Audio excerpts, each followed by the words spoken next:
Hello everyone, my name is Molly Goldberg and today I will be discussing disaster management in the Philippines. I hope you enjoy my presentation. The Philippines is located in Southeast Asia and is home to 7,107 islands. Due to its location on the Philippine tectonic plate, it is susceptible to many natural disasters. As of 2005, 105 million people lived there. From 1935 to 1945 was a critical period in the Philippines. They maintained their independence during that time, and also disaster management was formalized in the form of the CEA, Civilian Emergency Administration, and the NEC, National Emergency Commission. After the Civil Defense Act was passed in 1954, the NEC became the National Civil Defense Administration, and the National Civil Defense Council was established as well. In 1970, the National Disasters and Calamities Plan was put into action.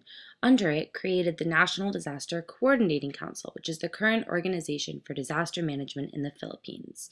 Within it is the national, regional, local, municipal, and barangay disaster coordinating councils. Each organization has local officials that staff their councils, except the national level, which has a much more complex organization.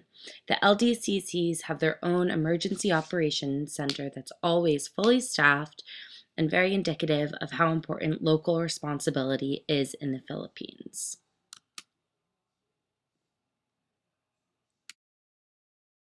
On the topic of local responsibility, it's important to point out that the Red Cross is the most active NGO in the Philippines that helps with disaster relief.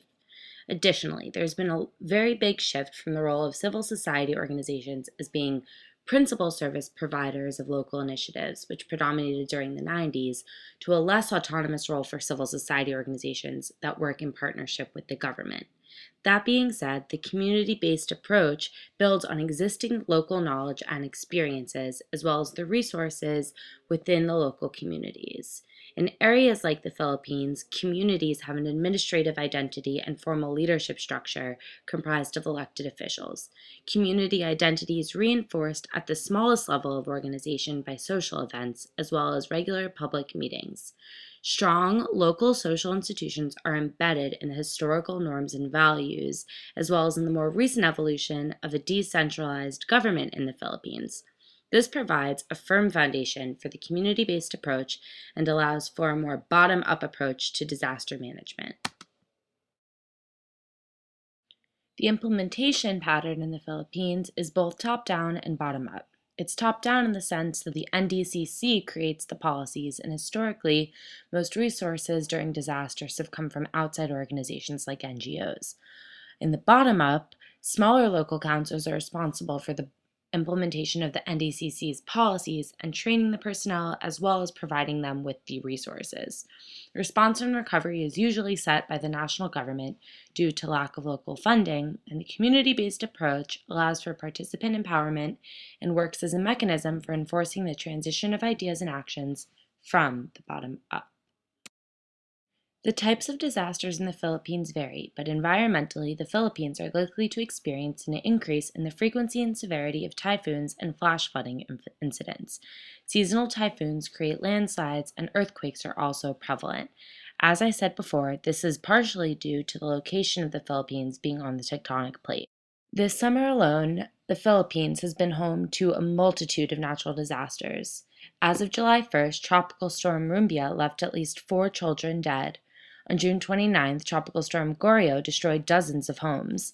On June 9th, a flash flood and landslides claimed the lives of at least 4 people and left 2 others missing. On May 24th, a tornado affected 33 families, and on May 12th, an earthquake destroyed homes everywhere it affected, where a volcano on May 7th killed 5. The location of the Philippines will not change, but the local and government initiatives to protect the lives of its citizens will hopefully move forward as time goes on. I hope you enjoyed my presentation. Thank you.